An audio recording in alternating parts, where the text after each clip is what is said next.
যে আমলটা কথা বলবো, যেটাকে আমরা অনেক সময় সওয়াবের কাজ মনে করি না, সেটা হলো প্রতিবেশী এবং মেহমান তাদের সাথে সুন্দর ব্যবহার করা, আচরণ করা, মেহমানদারি করা। মেহমানদারি এটা সওয়াবের কাজ, এবাদতের কাজ, কিন্তু আমরা মেহমানদারিটা চেহারা দেখে দেখে করি, ঠিক না ঠিক? শ্বশুর বাড়ির থেকে যদি কেউ আসে তাহলে তো মাশাআল্লাহ মেহমানদারির কোনো কমতি আর নাই।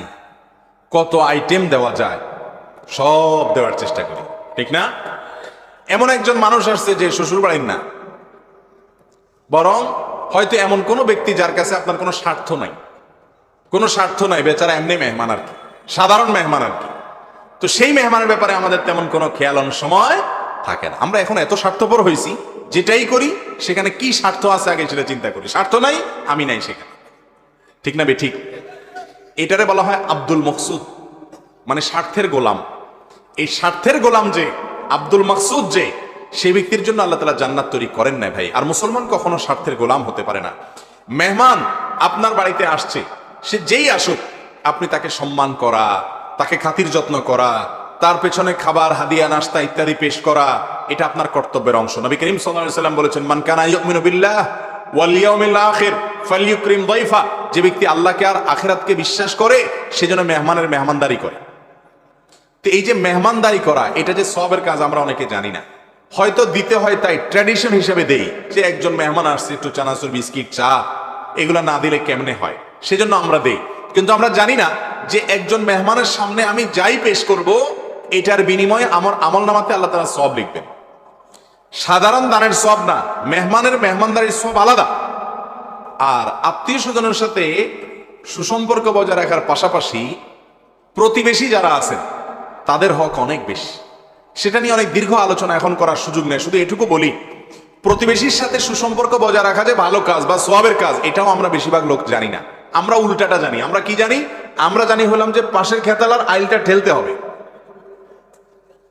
আমার ক্ষেতের পাশের খেতালা যে, তার আইলটা কি করতে হবে? ঠেলতে হবে। অনেক মুরব্বীরে দেখি আবার ঠেলে না, ওই যে কোদাল দিয়া শুধু কোবায়, আইল ছোট করে। ওই যে আসামি আছে এখানে, আইল ছোট করে। আইল ছোট করা মানে নিজের ক্ষেত বড় করা, ঠিক না ঠিক?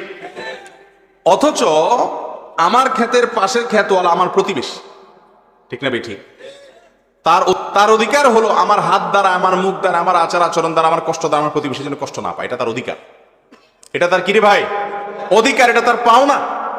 নবী করিম সাল্লাল্লাহু আলাইহি ওয়াসাল্লাম বলেছেন, জিবরিল আসমান থেকে এতবার আমাকে প্রতিবেশীর ব্যাপারে সাবধান করার জন্য এসেছে, এতবার আল্লাহর তরফ থেকে ওহী নিয়ে এসেছে, সাবধান, প্রতিবেশীর সাথে সুসম্পর্ক বজায় রাখতে হবে, তার কোনো ক্ষতি করা যাবে না, তার কষ্ট হয় এমন কোনো কাজ করা যাবে না।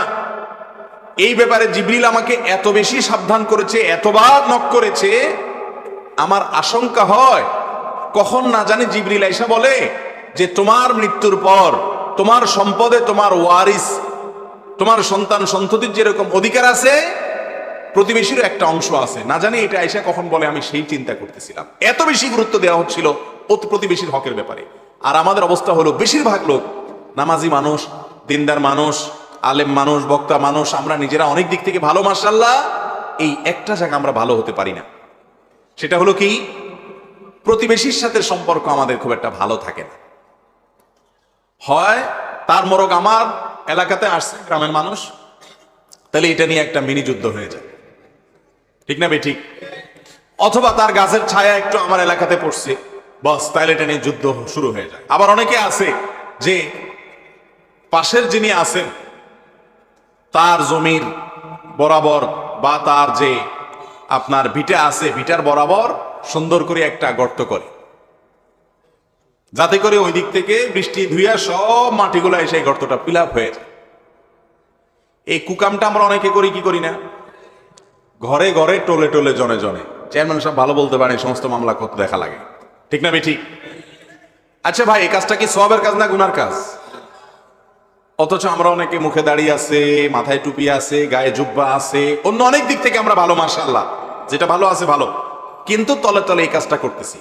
আপনি সারা দুনিয়ার মানুষের সাথে সম্পর্ক ভালো, দাওয়াত দিয়ে ইমাম সাহেবরে খাওয়ান, খতিব সাহেবরে খাওয়ান, বাজারের ইমাম সাহেবরে খাওয়ান, বড় মসজিদের খতিব সাহেবরে খাওয়ান, অথচ আপনার প্রতিবেশীকে একদিন আপনি দাওয়াত দিয়ে খাওয়ান নাই, আপনি ভালো মুসলমান হতে পারেন নাই।